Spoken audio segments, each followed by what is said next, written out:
how good is next evolution? How much do I like it? Do I not like things? Do I like things a lot? Where do I think it falls in ranking of other big box expansions out there? We're going to cover all that. Now, we're going to do this review probably a little differently than we've done them in the past.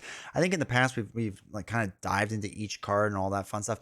I'm not going to do that. We're going to do little snippets of each villain that is there. I'm going to give you my takes on them, how I personally feel about them, and then I'm going to just kind of talk about the box as a whole, right, including the heroes and not including the heroes.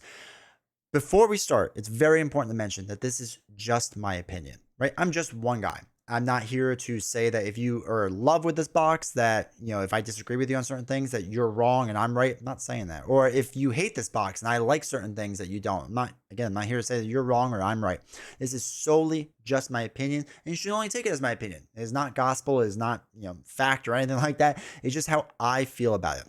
I have played every single scenario in this box at least a dozen times, a little bit more probably for most of them. I've done on standard. On expert, I've done every single one about 3 or 4 times. So I could play more on expert, but I have like a rough idea because I have a rough idea of the mechanics are, and expert changes it a bit, but not a ton. So anyway, we're not going to break it down too crazy with standard and expert. I'm just, again, give you my overall thoughts, but we'll talk about each one individually a little bit and then the box as a whole. So again, I just really want to stress, it's just my opinion. It's just my opinion. I know people get very, very, I don't want to say touchy with this, but they get, you know, if I say anything negative, people get upset. And if I say too many positive things, people get upset. Just my opinion. Just my opinion. If you this box interests you, go get it. You should absolutely go get it. But let's dive into all the cards. All right. So the first scenario we have is Morlock Siege. And you can see the villains that we have here. There's 1, 2, 3, 4, 5, 6, 7 different villains, which is pretty cool. It's an interesting way that they do it.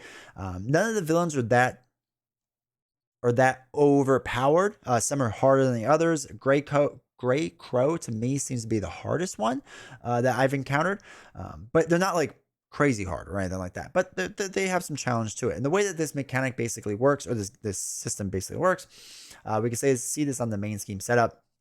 Put the routed environment into play. Set the high treachery and each Morlock ally aside, which we'll get into a minute. Shuffle the villains together without looking to create a villain deck. The top card is the deck in play. Cool. Now, Knock Knock basically is going to advance one way or the other. There's no way to stop it, but you want to have it advance via the knock counters. It's definitely way more beneficial for that to happen.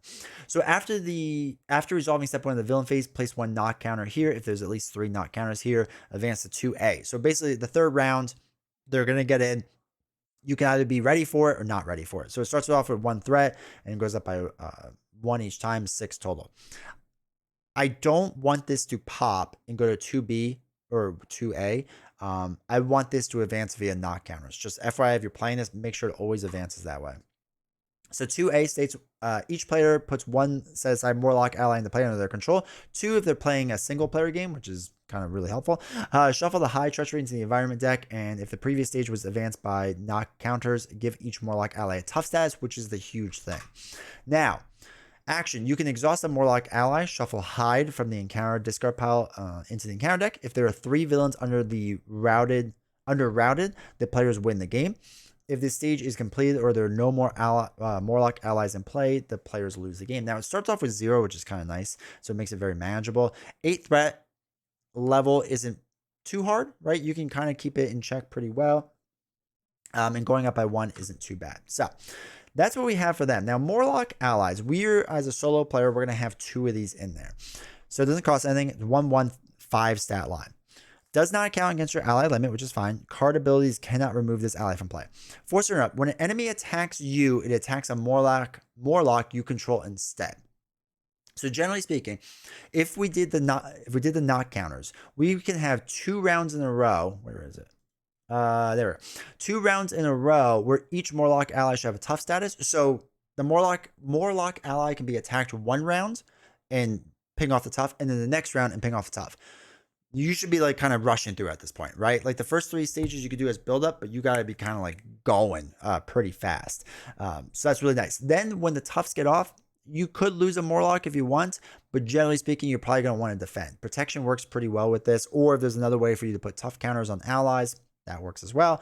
But it's an interesting mechanic, and the way that it works is pretty cool. It's nice that solo wasn't 1 Morlock ally. If it was just 1, it'd be really, really rough. The High Treachery is a surge card, but you would give one Morlock ally a tough status card. There's no way to give him tough, which is really nice if you can shuffle that back in, especially on a thin encounter deck.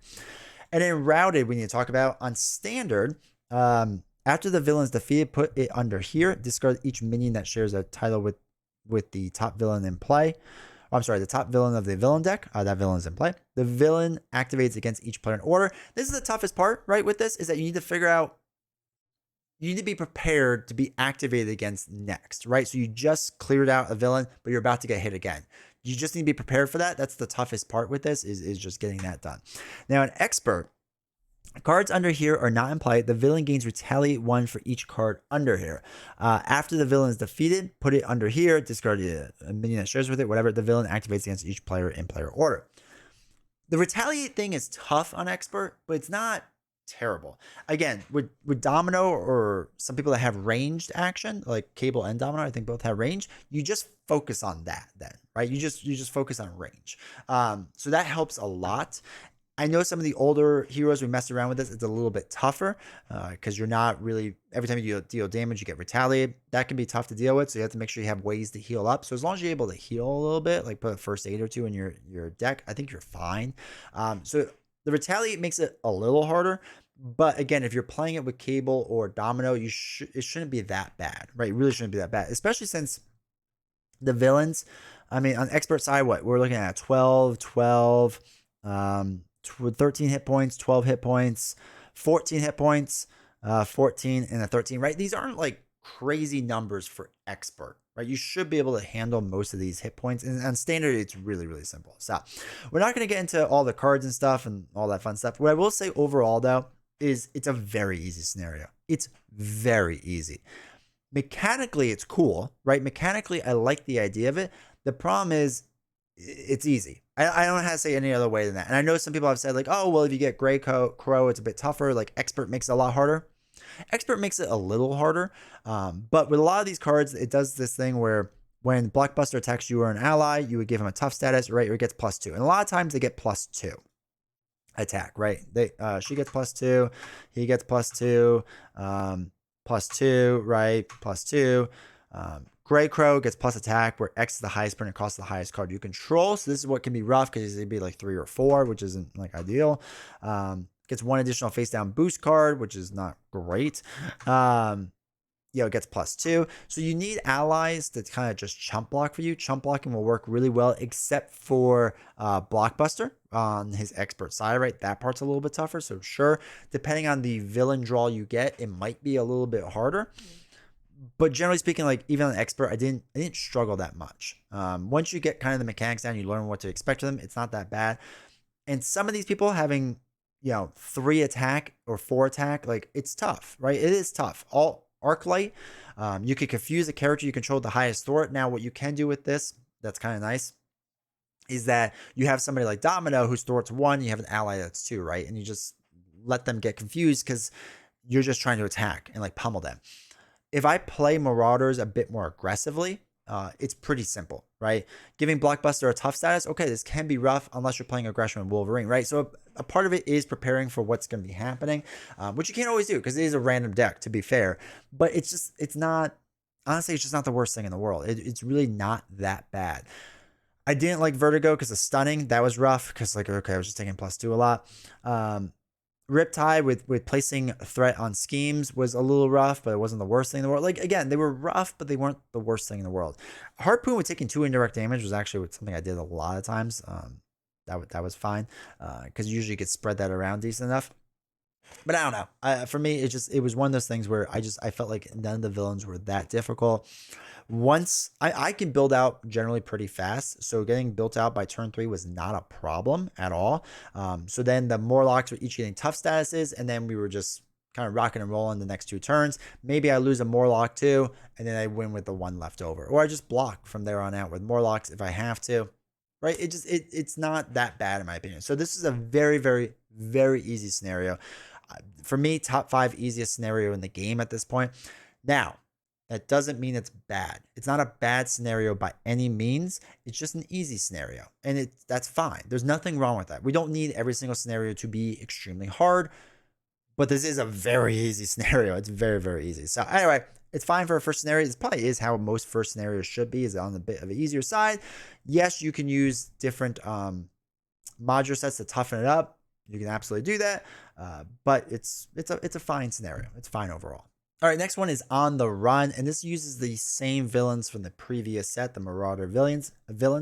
So you put one random one into play with you, remove the minion with the same title as the villain, along with each other villain from the game. Attach Hope's captor environment to the villain, confident side up. Main scheme 1B, 8 threat total allowance. One goes up by 1 each round for solo. Each Marauder minion gains steady. In expert mode, the villain also gains steady. So they kind of do this a lot in this box, where they want to stop solo players, especially, I think, from using too many confuse or stun, right? They don't want you to stun lock or confuse lock the enemy too much. So it's nice. On expert, this is kind of nice that it's not completely off the table, but you're probably not doing it as much. When revealed, each player searches the encounter deck for a Marauder minion and puts them into play. Engage with them. The minions aren't too bad, so that's not that bad of a thing. And then if this stage is completed, you lose the game. On 2A, when revealed, each player searches the encounter deck and discard pile for a Marauder minion and puts them into play. Engage the player, give each Marauder enemy a tough status. Each Marauder minion gains guard and steady. In expert, the villain also gains steady. So just, again, you take out the minion. You should be doing that first anyway. 9 threshold is pretty good for solo. Starts with 1, increases by 2 each time. Hope's captor. This is the first side, right? Confident side. When the villain would attack you, if a Marauder minion is engaged with you, the villain schemes instead. So you want to get rid of those minions as fast as possible, for sure. When the villain would be defeated, reset attached villain's hit points to its printed hit point value, and then flip this card and reveal it. When you do so, the villain now has a +1/+1 stat line. This can make things a little trickier. The villain gets also 6 more health points, because we talked about how all the villains had like not that much health. They have a bit more, right? Adding 6 onto it is pretty decent. Advance the main scheme to stage 2A. This effect cannot be canceled. And then when the villain would attack you, if a Marauder minion is engaged with you, the villain schemes instead. Again, you want to get rid of that that minion foremost. The Marauder minions aren't super hard or super tough. Wait. I'm sorry, they're back up here, right? The Marauder minions, right? They're up here. I swear, I thought I saw them up here. I don't know. I'm now. Oh, it's because it's Mutant Slayers, right? Yeah, Mutant Slayers. Sorry. So like the minions can be a little rough. But I like putting in personally Riptide. I think Riptide is pretty easy. Like 4 health is not that much. It only has 1/1 stat line. Patrol. I just, for the most part, just straight up murder Riptide. People have done Vertigo as well, because that's 4 life. 4 life is not generally that hard to get through. I just don't do Grey Crow because of Retaliate, and if I can't like one-shot him, then that's not great. The rest are a little tougher, sure, or like a little tougher. But generally speaking, you should be able to get rid of those minions pretty quickly, and you should, right? Focus on that first. Get rid of those minions. As far as the scenario as a whole, I think it's actually pretty solid number 2. What the weirdest thing is, it depends on what villain you're playing against, right? So I remember Chimera, Harpoon, Vertigo weren't that hard, if I remember correctly. Now I can't remember because they all kind of blend together. I feel like Blockbuster, Grey Crow, and Riptide were the tougher ones, but I can't remember off the top of my head. But anyway, there are certain ones that are just much easier than others. And because you're just random, now you don't have to randomly decide, right? You could choose and make an easier game. And I think that's what makes this scenario actually kind of interesting, that you can decide the difficulty level, right? Like it'd be interesting to really break this down and see what everyone thinks. And I'm sure there'll be polls about it soon, of what is the difficulty level order for the Marauders villains. I think that would be pretty interesting to see. But anyway, I think that is how you adjust the difficulty of this. So if you take some of the easier ones, which again, for me, I feel like Vertigo, I'm trying to do this from memory now, but I think it was like Vertigo for me was a pretty easy one. If that's the case, right, if you're playing against Vertigo, like you can make it a very easy game. But if you're doing it against Grey Crow, it's a much harder game. So it's kind of cool how you could do that and balance the game to kind of what you want to play as. So really, I don't necessarily put one random marauder in there anymore. I pick what I want to do. I pick what I want to deal with. Or sometimes I just do it random if I don't want to like build a deck toward a certain one in mind. But I think it's neat that you can do that. I think it's kind of cool. I think this on the run, scenario set is a step up. I still don't think it's that bad of a scenario step. Like, it's harder than the first one for sure. If you were breaking like top half difficulty, like harder difficulty and easier difficulty, I still think it's on the easier side, but it's very dependent on what villain you pick, right? So if you pick an easier villain, it's going to be much easier. Even the hardest villain, where I would probably say Grey Crow, but maybe some of the others. Even with the hardest one, it's a harder scenario, but it's not a hard scenario, if that makes sense, which is fine, right? It's still fine. It doesn't need to be super hard. That's more than fine. But it's an interesting way that it works. I like mechanically how it works. I like the whole flipping thing. The encounter cards you deal with can be a little rough. Nasty boys can be tough to deal with, so that's when that happens. That actually gets pretty bad. But yeah, it's a good, solid second scenario, I think. All right, this is the big one. This is the fan favorite. That is Juggernaut. Juggernaut mechanically I think he's actually pretty easy to beat if you do it a certain way, but he is very fun. He is very fun. So Juggernaut has a lot of HP. On Expert, he swings for a lot because of these momentum counters, right? So when revealed, you place a momentum counter on him and then you give him a tough status, right? So each one does that, right? Gives him a tough status when you first start against him. Okay, cool. Then his main scheme is attach Juggernaut's helmet to Juggernaut, put Hope Summers into play under your first player's control. We'll get into this in a second because this is what I don't like about the rest of this box. On main scheme, 7 threat threshold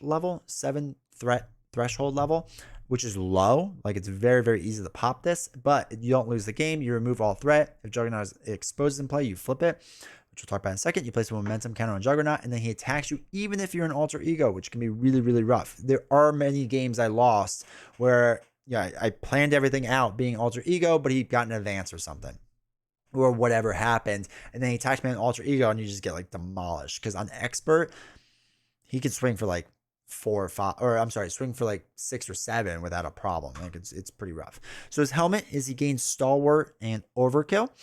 So you can't do chump blocking when he has his helmet on, but you spend 3 resources the same as that type to remove each momentum counter from Juggernaut. Flip this card. When you flip it, he loses Overkill and Stalwart, which I kind of forgot to do a bunch of times, but that's all right. Juggernaut takes 1 additional damage for each card with a mental resource printed on it.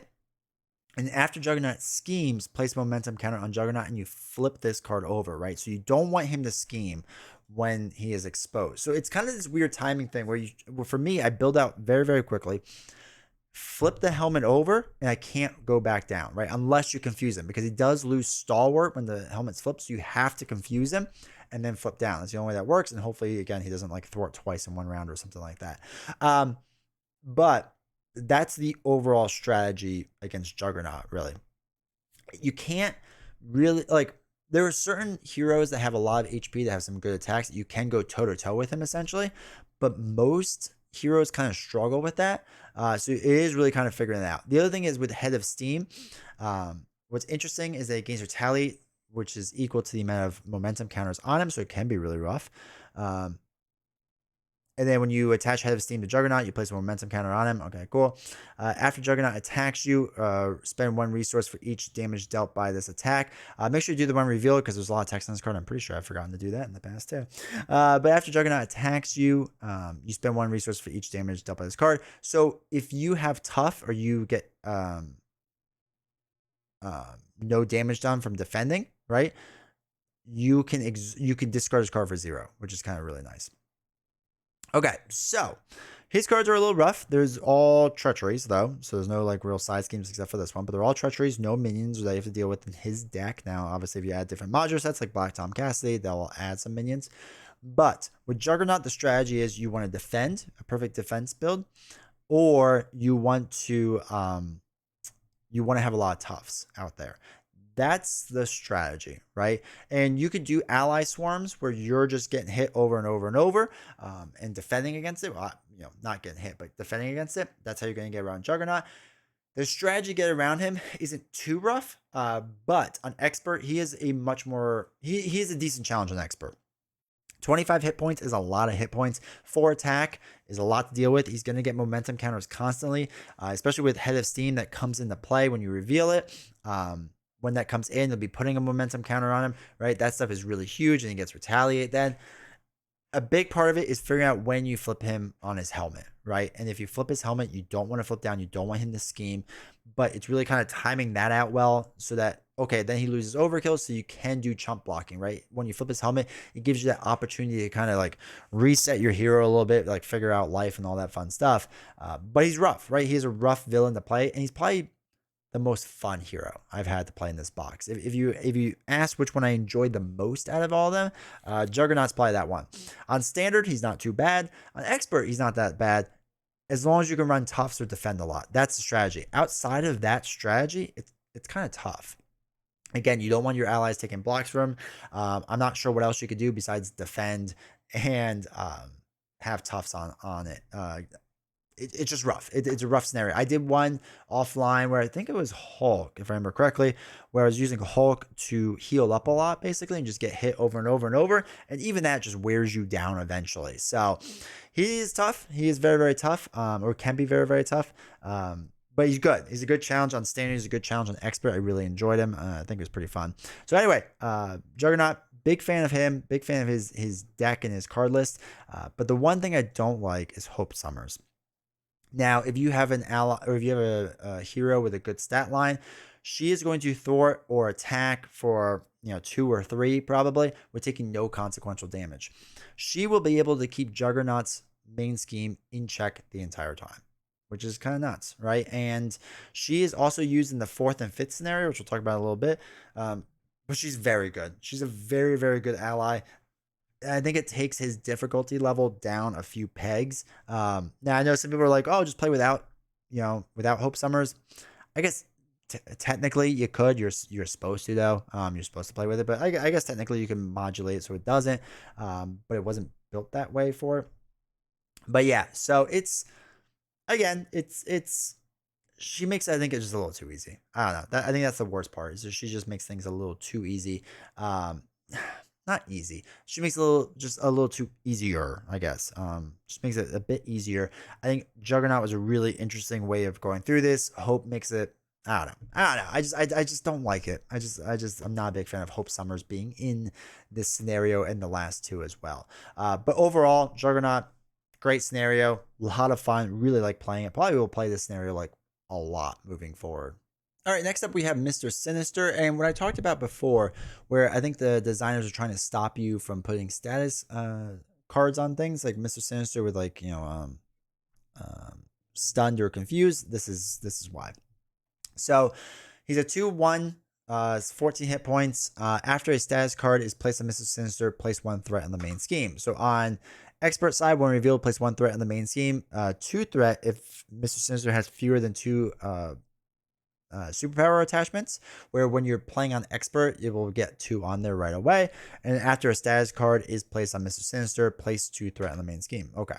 So on expert, he's got, and then he had 17 health. On expert, he's got 21 health.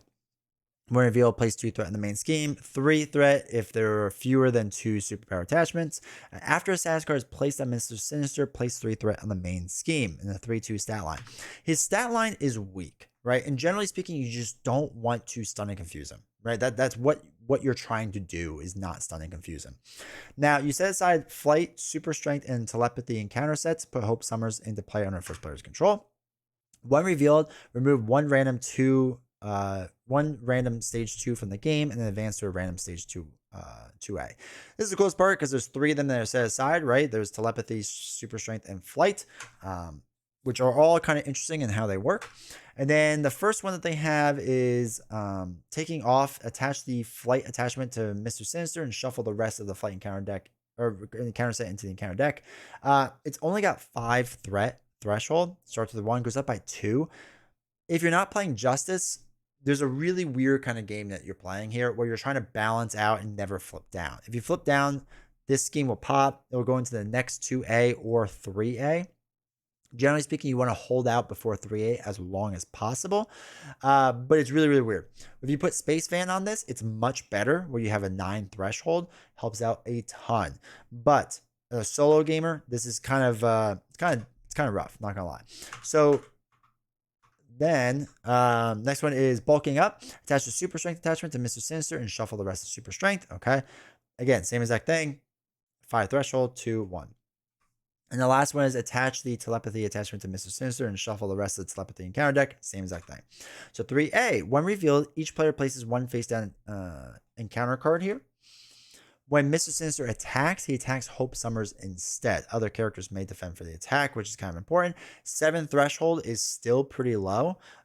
So this is the hardest part, is dealing with main scheme stuff, right? Is dealing with the main scheme. Now, with Justice, again, if you're running counterintelligence and space vans, it makes it much more manageable, like much more manageable, much easier. Now, what's interesting is some of the cards. Okay, so like Flight, permanent setup. He gains aerial, which is fine, but he gets +1 attack and gains overkill. So chump blocking kind of like goes to the wayside. The other ones are super strength, gets +1 attack, gets a brute trait and gets steady, which is fine because I don't want to be doing status cards anyway. So super strength is honestly not that bad to deal with. And then finally, telepathy gets +1 scheme, gains psionic, and gains retaliate. Now, retaliate can be rough, but as we talked about with our heroes previously in other videos, if you have ranged, you kind of get around this. So the worst one for me, excuse me, is Flight. Flight is probably the worst one in my opinion to get. There's some other bad cards in here too, with like in the telepathy set, there's some bad cards that go on and stuff like that. I'm not going to go into all of them, but it's interesting mechanic and way it works because you don't know which 2 out of 3 you're going to be getting, right? You're going to be getting 2 out of 3, you just don't know which 2. So with Mr. Sinister on standard, I think he's actually kind of easy. Again, he's almost at Juggernaut level in my opinion. He's just like the opposite of Juggernaut, right? Juggernaut's just hitting you with brute strength. Mr. Sinister is just like kind of messing with the main scheme. So you don't want to be flipping down that much, which for a lot of people, I know that's kind of a hard time. For me, it's not too bad because I'm not flipping down a lot, so that's not a big deal. And I'm always, as a solo player, worried about the main scheme. The 5 threshold is rough though. So it's just, you're going to be thwarting off of it nonstop, but you do have Hope again. So we talked about this before with Hope Summers, wherever she is. Whatever your stat line is, she can just kind of keep the main scheme in check, which is really nice, generally speaking. And then you can kind of do damage and all that fun stuff. He's just, there are cards that he has that will put like a tough status on him. And if you put different module sets, right, you get the tough status. That part can be kind of rough, right? Because when you're putting a tough status on, basically you're adding you're adding threat to the main scheme. Like it wasn't your fault, more or less. I will say on expert, when you flip him to stage 3, you want to be going, right? You want to be winning essentially. So I will say on expert, he's a little bit tougher because if you get a status card on it, it's really, really rough. Generally speaking, on expert, he puts 2 or 3 threat on. Can be rough. You just want to keep everything in check and understanding what the time it is. But his stat lines aren't that bad for an expert villain or even a standard villain, right? It's not too bad. Now, again, if he gets Flight, where he gets +1 attack and then also gets the other +1 attack card, super strength, that can be really rough, right? And super strength, if he gets thrown object, gets an extra 3 attack for that 1 attack, that can all be rough, right? There are cards that can make him rough, but if you're kind of being more aggressive with him and getting through it so he's not able to build out, he's not that bad. What makes him tough is if he starts building out and if he starts doing tough statuses on himself, or if you're trying to stun and confuse him for some reason, then that makes it even harder. But it is this kind of weird timing game where I like to get built out all during the first 2A, and then when I think I'm ready to like really get him going, like, or get him, finished off, to finish him off, I think I kind of ignore the main scheme for a bit and then just go as hard as I can, right? Just try for the win. So it's really hard to explain unless like you watch a playthrough of him or watch a playthrough of it. But he wants to build out. You just want to stop him from doing that. And once you're built out, hopefully you could do that in like a couple rounds. Just go, do as much damage as possible and defeat him. He's hard, but for a 4 stage, he's not the worst one out there. He's not easy, but it's interesting, right? It's definitely an interesting mechanic in the way he works. I think it's pretty cool. Finally, we have Strife, right? This is the big bad guy from this box. On standard, he starts with a 1-0-15 stat line. When Strife is attacking you, he gets plus X attack, where X is the number of cards of the most common type in your hand. Okay. On second stage, 17 life, 1-1 stat line instead, and when revealed, each player discards cards from the top of the encounter deck until psionic attachment is discarded and reveal that card. Same as that thing with the stat line. Stage 3 has a 2-1-20 stat line. And then when you attack Strife, take X damage, where X is the number of cards of the most common type in your hand. With this, there's just a lot of strategy of, especially stage 3, of figuring out, okay, we don't want to attack him until there's very few cards in our hand of the same common type, right? So you're probably taking 1, maybe 2 damage, but you should be able to time it pretty well. Now, his scheme stuff is interesting. So you put Hope Summers into play under your control. Okay. And then you reveal Strife's Grasp, which we'll do in a second. 9 is the threshold for the first one. It goes up by 0, technically. Starts with 0. After resolving step 1 in the villain phase, each player places X threat here, where X is the number of cards, the most common type of their hand. Each player may discard 1 card from their hand before calculating this. For the most part, with a lot of my decks, it was going up like 2 or 3. Wasn't anything too crazy, but it was fine. So left to your fate is 2B. 2A doesn't do anything. 8 threshold. Strife gains Stalwart, which is fine. It's not the worst thing in the world. Each identity gets +2 hand size. Increase the resource cost to play each player card by 1. Okay. And it goes up by 1 each round. So increasing the cost is kind of stinks, right? A little bit. But hopefully by the time you hit 2B, you're kind of like ready to go, right? You're ready to rock and roll. You're not doing any build out. Now, Strife's Grasp. It's a permanent, hinders 6 per person. Hope Summers can only attack Strife and can only thwart this scheme, which is fine. At that point, it's probably what you want to do. Starts off with 4 basic, so in solo, it starts with 10. Excuse me. After Strife is defeated or the last threat is removed from the scheme, flip this card over and reveal Living Bomb. Place any threat here on Living Bomb. Now, what is that? The Crisis icon, I think it is. Can't throw it off the main scheme. So you have to be able to remove 10 threat very, very quick. Living Bomb on the other side has 3 threat on it. Victory 1. Strife cannot be defeated while this card's in play. When revealed, advance the main scheme to 2A. This effect cannot be canceled. And again, you can't thwart the main scheme. So what it is a really weird balancing act that you have going on with the main scheme, right? You can't remove anything from the main scheme because, oops, hold on. You can't remove anything from the main scheme. Where did it go? Oh, here we go. Because of Strife's Grasp and because of Living Bomb. But if you get rid of this, right, you're going to, after Strife is defeated from the last scheme is removed, flip this card over. When you flip it over, you advance to 2A. When you advance to 2A, that does the whole, or 2B really, does the whole increase the cost to pay resources. So, again, you want to build out very, very quickly as per usual arrangement with this deck or with this box. He's not generally attacking you for that much, right? Like even when I had the +2 hand size, so I had to have like 7 in hero. Again, he's swinging for 3, maybe 4, and then I'm just chump blocking it for the most part because hopefully we have some allies out there. So it's kind of an interesting way that he works, and that more or less balance. I don't know if it's a balancing act, but just understanding when you want to flip from 2A or from 1B to 2A, right? Like understanding that is kind of big, especially with dealing with Strife's Grasp. If you have somebody like Shadowcat, you can kind of go around this. You have a really fun time. Like Shadowcat, like just crushes this scenario, in my opinion. But yeah, it's an interesting way that it does things. Again, build out. You can kind of build out an attack as you go along is really the key here. When you defeat Strife the first time, obviously it activates Strife's Grasp, and you just have to worry about Living Bomb then.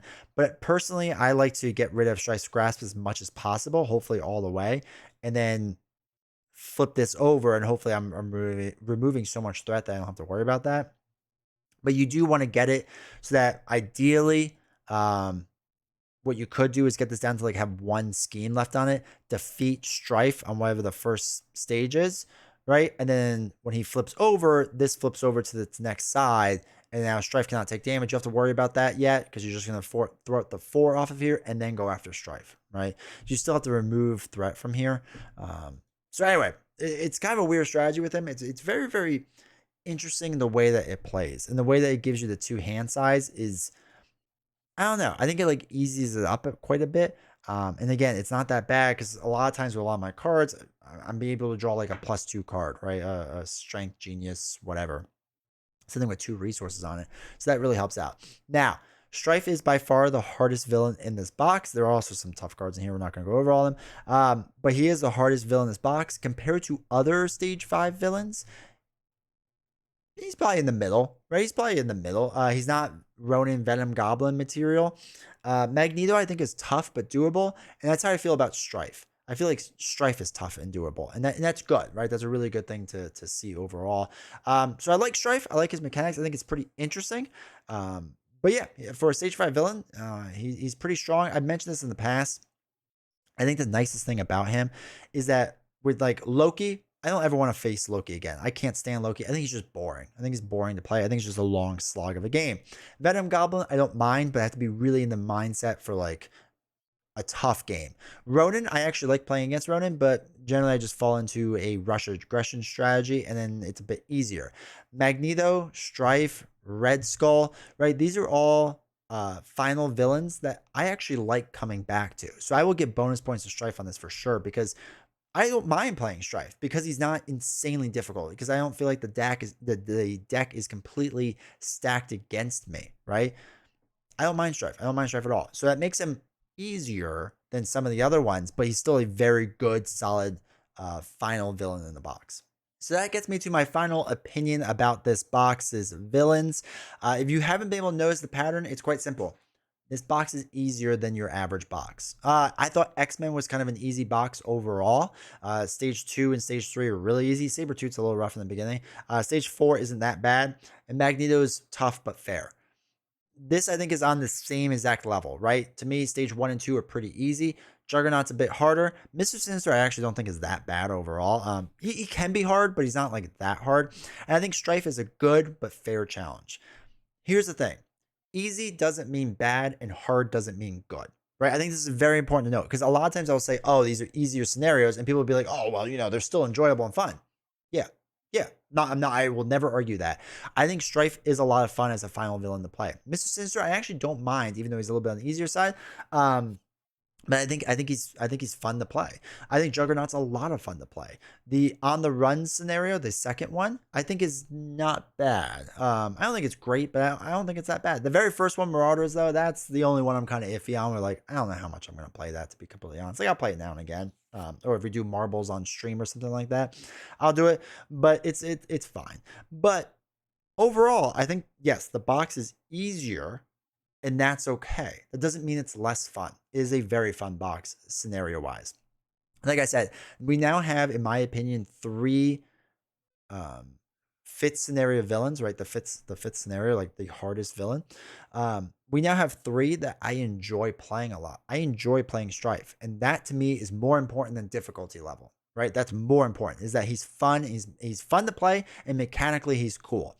Mr. Sinister might be a little bit on the easier side, but the mechanics are cool. It's fun to play, right? Juggernaut, I think is a lot of fun to play, and I really like the mechanics, so that's great. The O2, whatever. So again, I want to stress this. I do think it's easier. I do think it's a much easier villain set than most other boxes, but it's not a bad thing. I think that's actually a good thing. I think it's good to have variety in our games.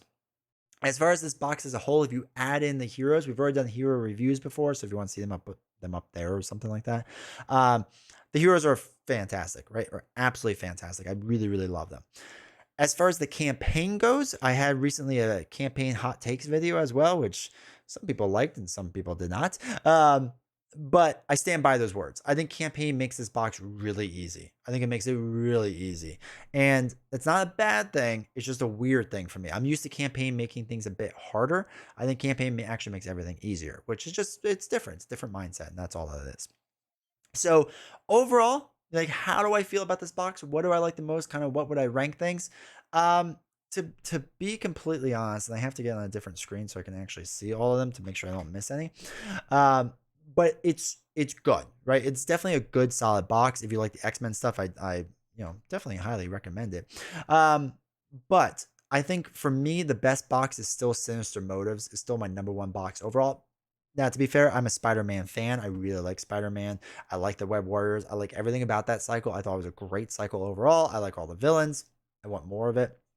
But yeah, so that's still my number one box overall. I think number two right now is probably a toss up between Mutant Genesis and Next Evolution. I like, to me they're very comparable. I think there's more interesting mechanics in Next Evolution, so that might win out overall.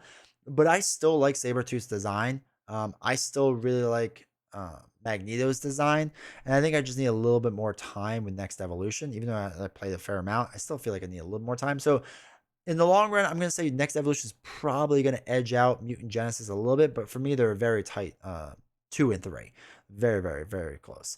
After that, I think it's Red Skull. I really like the Red Skull box. I think the Red Skull box is hopefully I didn't cut out.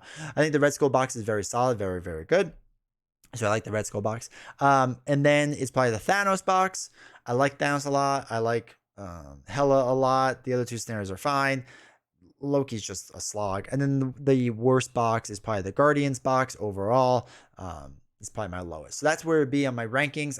I still think Sinister Motors is by far the best. But Next Evolution is very good. It's a very, very good box overall. It's just, I think some people have, if you're an experienced player, go in with the understanding that it is going to be easier than other boxes. The campaign is going to be easier.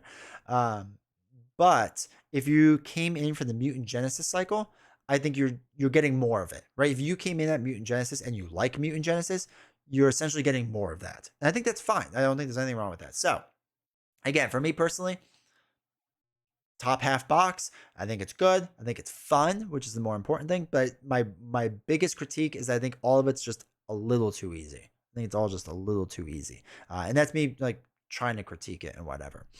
So anyway, let me know your thoughts about the box, right? Let me know what you all think. How do you like it? What do you like? What do you dislike? What are your favorite scenarios? Let me know. Maybe we'll do a scenario ranking at one point or something in the future too. I don't know.